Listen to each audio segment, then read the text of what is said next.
আসসালামু আলাইকুম। আমাদের হাঁসের বাচ্চাগুলো আমরা পানিতে দেওয়ার চেষ্টা করতেছিলাম, আর প্রতিদিনই কিন্তু পানিতে দেই।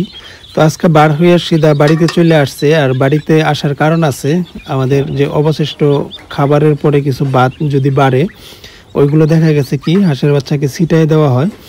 তো বাড়িতে ছিটায় দিলে একটা বদ অভ্যাস হয়ে যায়, যেটা অলরেডি হয়ে গেছে।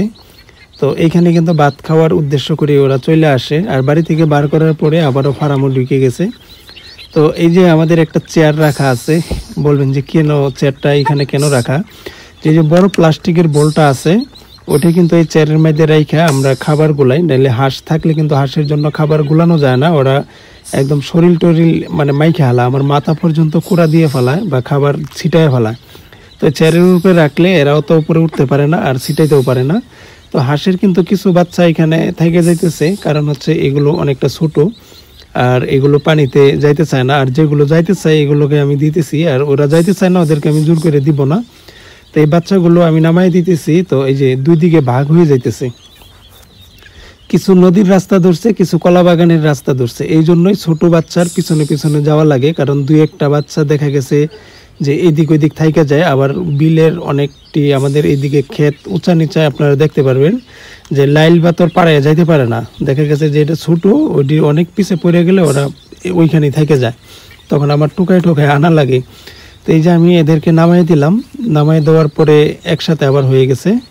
তো একটা বাচ্চা এখানে আটকে গেছে গা, এটাকে আমি ছুটাই দেওয়ার চেষ্টা করতেছি, ছুটে গেছে। তো এই সব কয়টা এখানে এসে পড়ছে। তো আমি এদেরকে বিলের রাস্তায় আবার ধরাই দিব। তো প্রতিদিন কিন্তু ওরা নিজে ইচ্ছা যায়, এখন যাইতেছে না, কারণ হচ্ছে এদের পেট ভরা। তারপরে আমি ওদেরকে গোসল করানোর জন্য নিয়ে যাইতেছি। তো খাবারের আগে ওরা কিন্তু মানে দৌড়ায় চলে যায়। আর বৃষ্টি যদি পড়ে, এইসব খেতে যদি পানি জমে থাকে, তখনও কিন্তু দৌড়ায় আসে, আর খেতে উড়ায় বাড়িতে নেওয়া যায় না।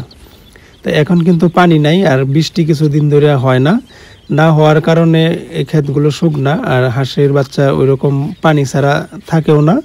তো এই নিচের ক্ষেতটা হালকা পানি, তো হালকা বৃষ্টি পড়ছিল। তো এইসব বৃষ্টিতে মানে পানি খেতে জমে না, অনেক দিন যাবত শুকনা ছিল, আর অনেক দিন যাবত রোদ ছিল, তো মাটি অনেক শক্ত হয়ে আছিল। তো যা বৃষ্টি পড়ছে পানি কিন্তু খাইয়ে নিছে। তো এই ক্ষেতটা হালকা পানি জমান্য আছে। তো এই ক্ষেতে কিছুক্ষণ হয়তো চেক চেক করবে, তারপরে এই যে উঠে গেছে। তো এদেরকে আমি কিন্তু এখন মানে বিলের রাস্তা আবার ধরাই দেবো। ওই যে সামনে বিল দেখা যাইতেছে, বিলের অনেকটা কাছাকাছি চলে আসছে। তো আমি এদেরকে ওই নিচে নামাইয়া থুয়েই কিন্তু আসবো, নাইলে দেখা গেছে একটা দুইটা এদিক সেদিক যাবে গা, তখন কিন্তু আর খুঁজে পাওয়া যেত না, অনেক বড় বড় ঘাস হয়ে গেছে। তো সামনের জমিগুলোতে আরও ঘাস বড়। তো এরা কিন্তু ডাইরেক্ট যায় না, মানে মুখ লাগায় যদি কোনো খাবার থাকে, পোকা টোকা, তখন এগুলো খাইতে থাকে, যাইতে থাকে। তাই সব কটা নিয়ে আসলাম। তো আজকের আবহাওয়াটা অনেকটা ভালো ছিল, আকাশের কালার দেখেন কতটা সুন্দর। আজকে গরমও নাই, মানে ঠান্ডাও নাই, একদম মাঝামাঝি।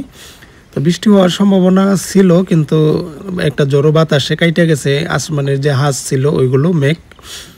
তো এই যে নামাই দিলাম এই ক্ষেতে দিয়ে কচুরি হয়েছে। এইসব কচুরির ফুলও কিন্তু ঠুকরায় ঠুকরায় খায়। আর এই ক্ষেতে একটু পানি, মানে উপরের ক্ষেতগুলোর বৃষ্টির পানি আইসা এখানে জমে। হাঁসের বাচ্চা রাইখা আমি বাড়িতে চলে আসছি। আর আইসা আমাদের যে আরো মুরগি আছে, ছোট ছোট যে বাচ্চাগুলো ছিল, এদেরকে আমি চাইল ছিটাই দিছি খাওয়ার জন্য, যে কম দামি চাইলটা আছে ওইটা। তো ওইটা ছিটাই দিছি খাওয়ার জন্য, সব কয়টা কিন্তু খাইতেছে। আর আমাদের ফাউমি মুরগি, চীনা হাঁস কিন্তু বেশি পানিতে যায় না, ওরা নদীতে যায় না। ওই যে দেশি হাঁস আইসা পড়ছে এদের খাবারে ভাগ বসানোর জন্য।